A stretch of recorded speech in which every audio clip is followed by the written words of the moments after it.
turns left, can you follow? Absolutely. Do you have a ton of control? Absolutely you do. So this is a really functional setup.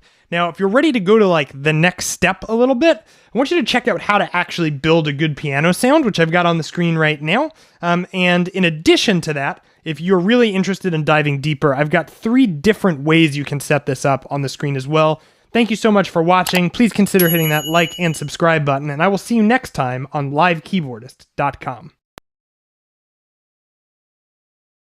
Today's tutorial, we're going to be building what I call patch list, and this is what I love to use because everything is manual. A sound gets turned on or off with a button. I'm handling everything. There's no automation. And the reason I like this is because I like to think of myself as the primary instrument here. And these are all tools, which can be really helpful in creating sound, but I don't want my computer making choices for me. I want to be physically in control of everything.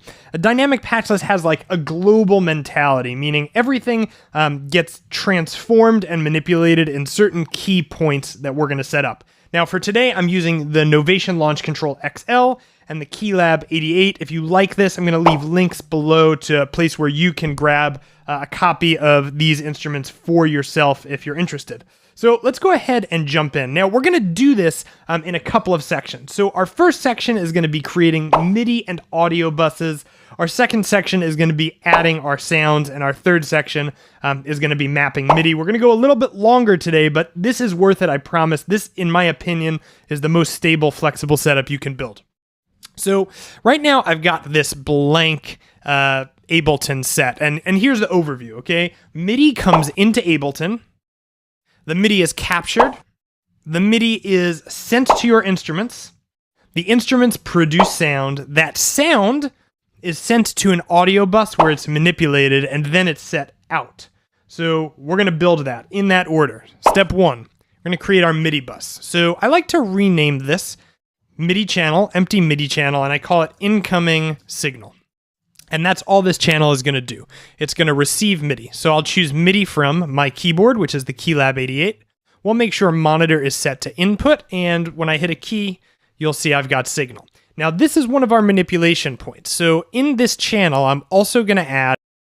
Hello everyone, Assalamu alaikum. Here we'll see what is Flutter authorization header. Actually, this authorization header we'll be using with the In this video, I'm going to show you how you can build a powerful keyboard and tracks rig using Ableton Live.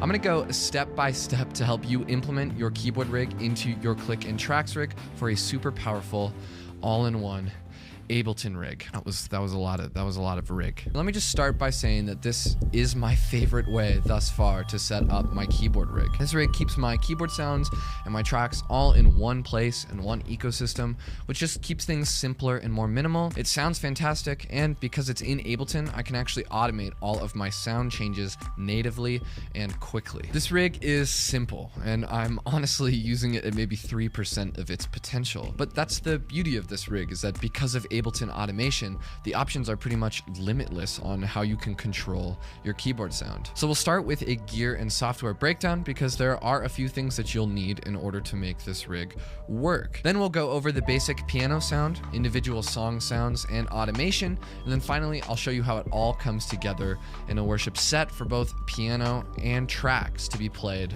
from Ableton Live. Enough of me talking, let's start with the gear and software. To reliably run this system, you'll want a Mac or a PC with a minimum of 8 gigabytes of memory, but I would recommend 16 gigabytes of memory. It is to set this up is the standard version of Ableton Live, and if you're not already running click and tracks through Ableton, be sure to check out Worship Leader School, where we have online coaching and training to help you implement Ableton and so much more. So click the link in the description to apply today if you are interested. Now, this rig is the most practical when it is combined with Ableton backing tracks. So if you just want to build a keyboard rig, we have videos on how you can do that more effectively using MainStage or Ableton on its own. But Assuming that you are running a Click and Tracks, the next thing you'll want to do is get Sunday keys for Ableton. Ableton does have some really great built-in piano sounds, but Sunday keys just makes it really easy to plug and play. Instead of building a piano sound from the ground up, we'll just use something that's already made for worship sounds. But that is all the gear and software that we need to get this running.